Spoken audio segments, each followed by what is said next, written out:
بسم الله الرحمن الرحيم الحمد لله رب العالمين والصلاة والسلام على رسوله الكريم وعلى آله وأصحابه ومن تبعهم بإحسان إلى يوم الدين وبعد. Brothers and sisters, Assalamu alaikum wa rahmatullah and welcome to Stories from the Quran. In the next couple of weeks, inshallah, we will be going over a number of stories from the Quran. One may ask, why does Allah subhanahu wa ta'ala tell the stories? What's the reason? The reason is simple, that man is the same since the time of Adam alayhi salatu. The earth is the same. Shaitan is the same. And man's nature really hasn't changed too much over the time. And therefore, history repeats itself. And this is why Allah subhanahu wa ta'ala, while speaking about the stories in the Quran, He said, نَحْنُ نَقُصُّ عَلَيْكَ أَحْسَنَ الْقَصَصِ.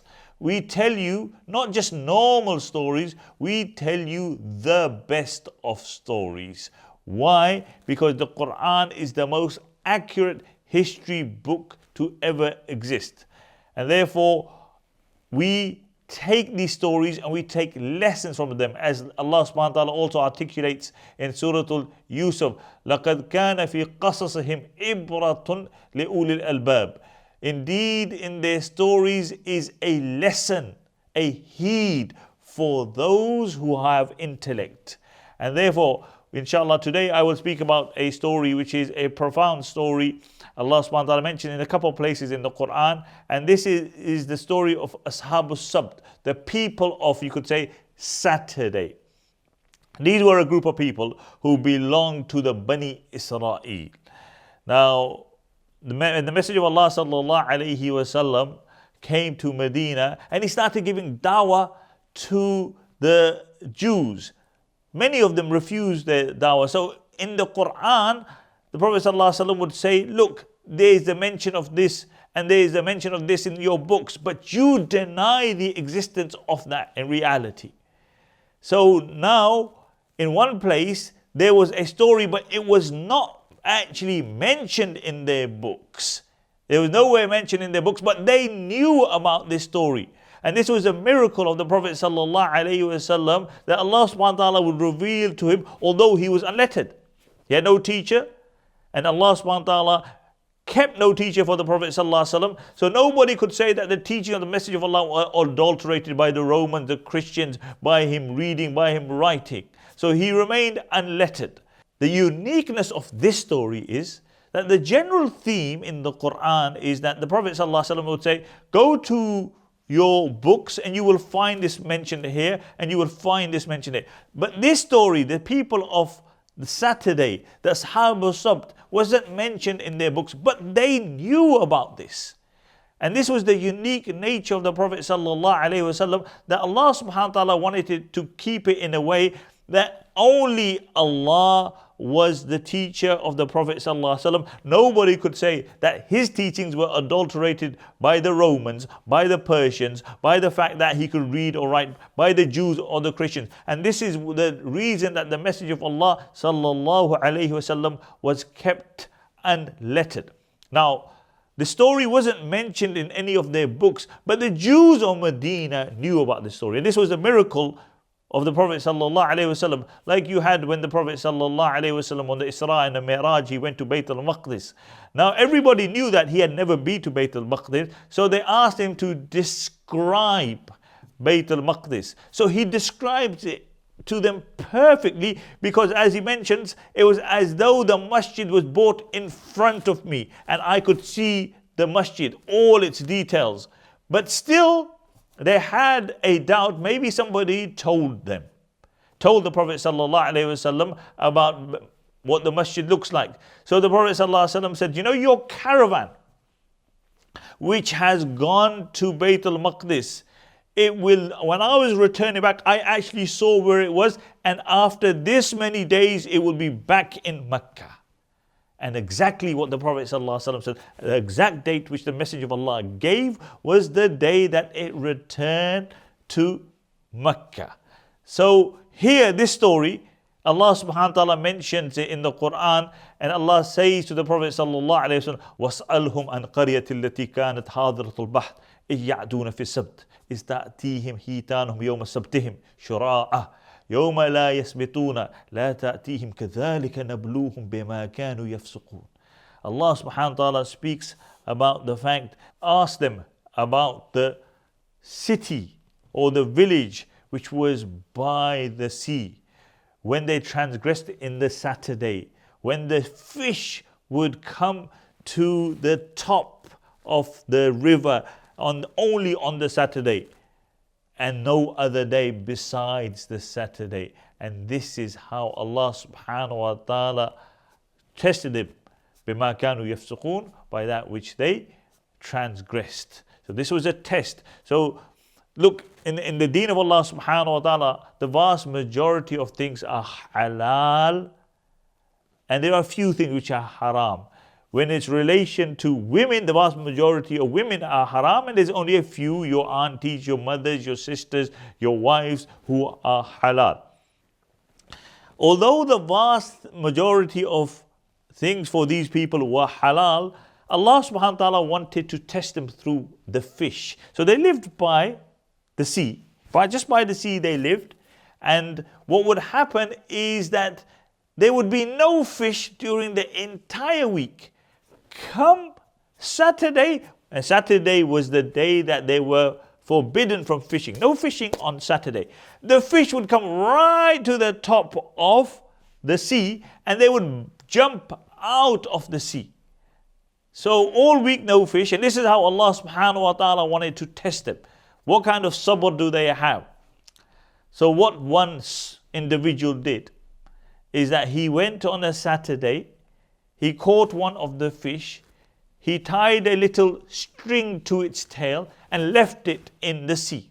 Left it all Saturday. Come Sunday, he went back, took it out. So technically, he's not fishing on Saturday, but he is fishing on Sunday, because he's taking it out on Sunday. So he goes home, he cooks the fish, and a person walks past his house and he smells. And he said, hold on, there's something fishy going on here. So he goes into the house and he sees the fish. So he sees that this person has got fish. He asked, where did you get the fish from? He said, no, I didn't fish on a Saturday. I fished on a Sunday, and this is what I did.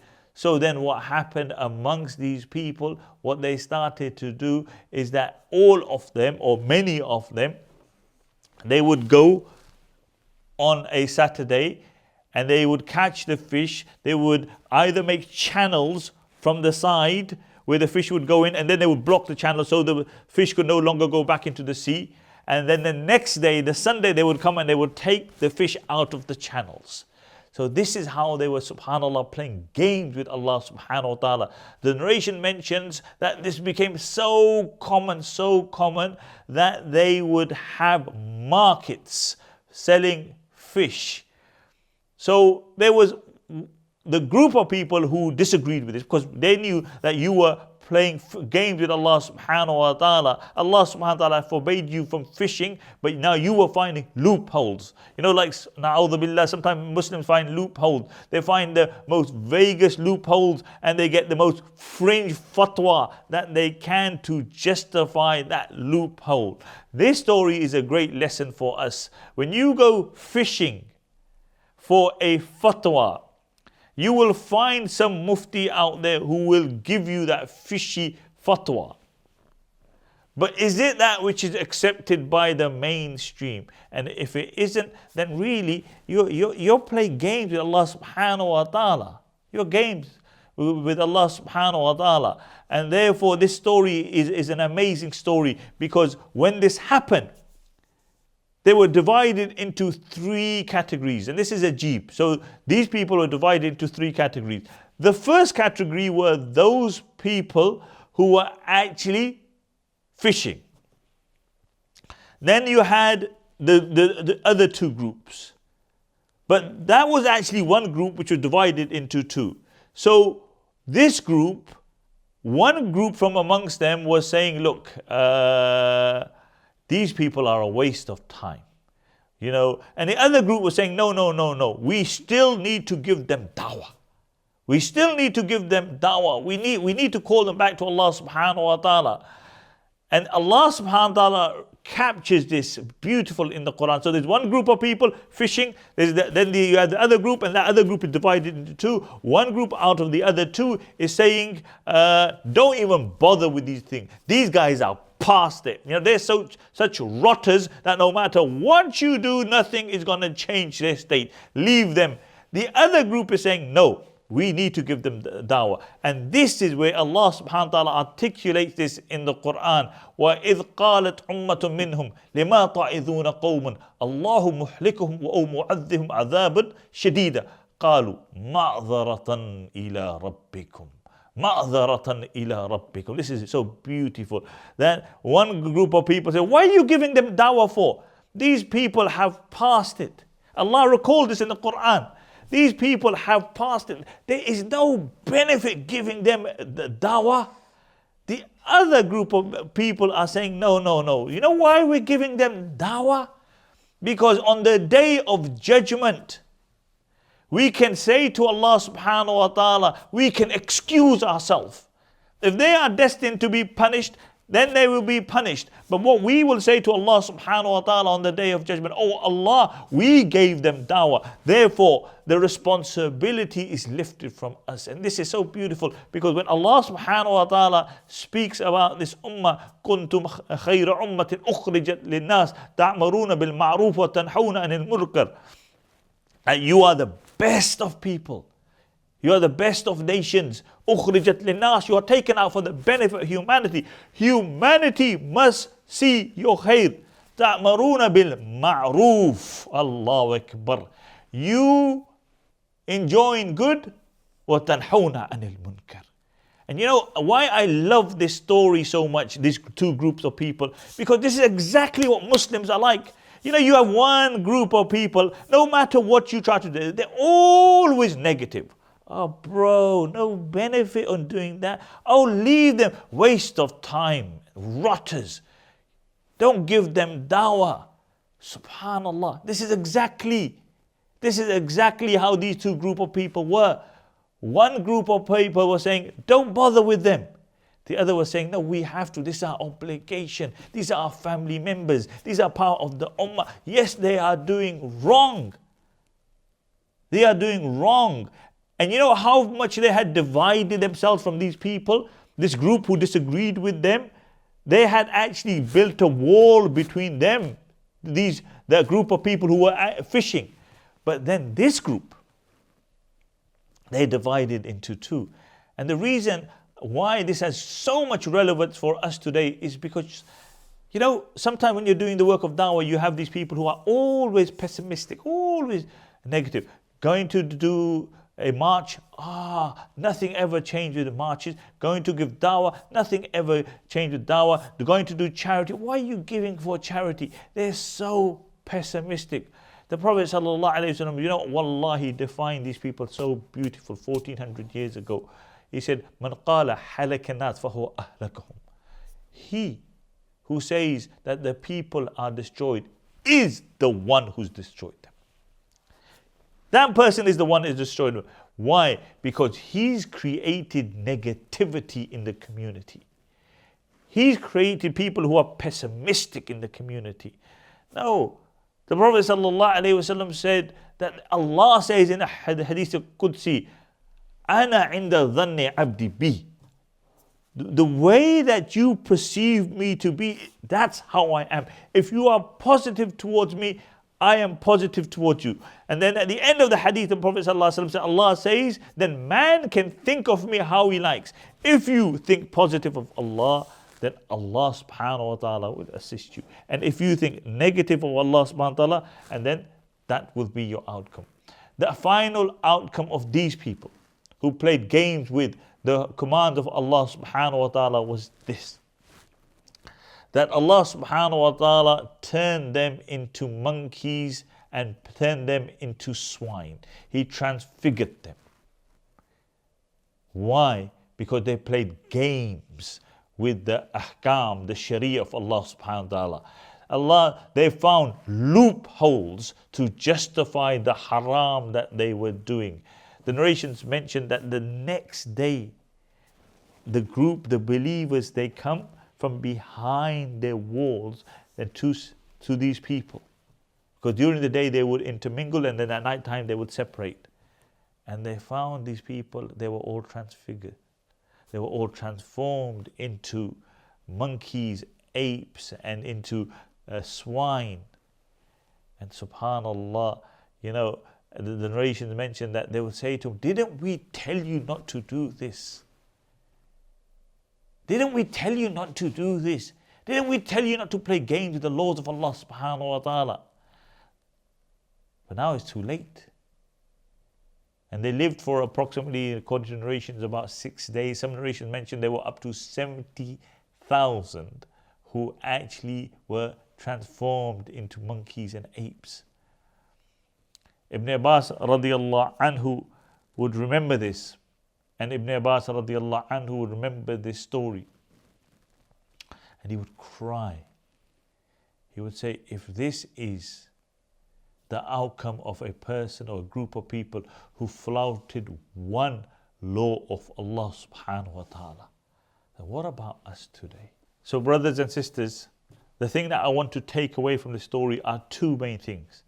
One, don't look for loopholes in the Sharia, because you will find some mufti, some scholar for $1 who will give you a fatwa which suits your whims and desires. But remember, technically, these people were not fishing on a Saturday. They weren't taking the fish out on a Saturday. They were taking it out on a Sunday. But even then, this was so despised to Allah subhanahu wa ta'ala that Allah subhanahu wa ta'ala transfigured their faces. The second thing I want you to also understand is that we as believers never ever become pessimistic. We never give up on people.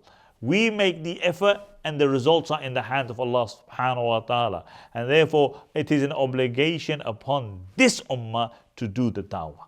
And the story is a great story for us. The Prophet sallallahu alaihi wasallam gave in a parable of a group of people who are on a ship. You have two decks of the ship. The ones who are at the bottom, they have to climb up and fetch the water. Over a period of time they say, oh, it's too difficult to go up and fetch the water. It's easy for those on top. So what they decide to do is they decide to drill holes in the bottom of the ship so they can take the water directly. The Prophet ﷺ said, if the ones on top do not stop the ones on the bottom, they will both drown. Both of them will finish. So this is really the reality of this story for us, that if we allow evil to prevail around it, it will sooner or later seep into our homes and into our lives. And therefore, I really want to take from this a lesson that believers are positive. Believers carry on the da'wah. We will leave the results in the hands of Allah subhanahu wa ta'ala. And this is the great sunnah of the Prophet sallallahu alaihi wasallam. The Messenger of Allah was shunned from Mecca. His own family shunned him. His own family turned against him. But he came back after the 23 years of da'wah back into Mecca, or slightly before that, he came back into Mecca and Fateh Mecca. And subhanallah, all those who now opposed him embraced. All the people of the Hijaz who used to call him Kahin, Majnoon, Sha'ir, Sahir, all the names under the sun. Now they were saying, Ashhadu an la ilaha illallah wa ashhadu anna Muhammadan abduhu wa rasuluh. Barakallahu feekum. Jazakumullah khair. May Allah subhanahu wa ta'ala give us the ability to act upon the stories of the Quran, take ibrah, take lessons from them. May Allah subhanahu wa ta'ala keep us united in dunya, reunite us all in Jannah. For those, Assalamu alaikum wa rahmatullah.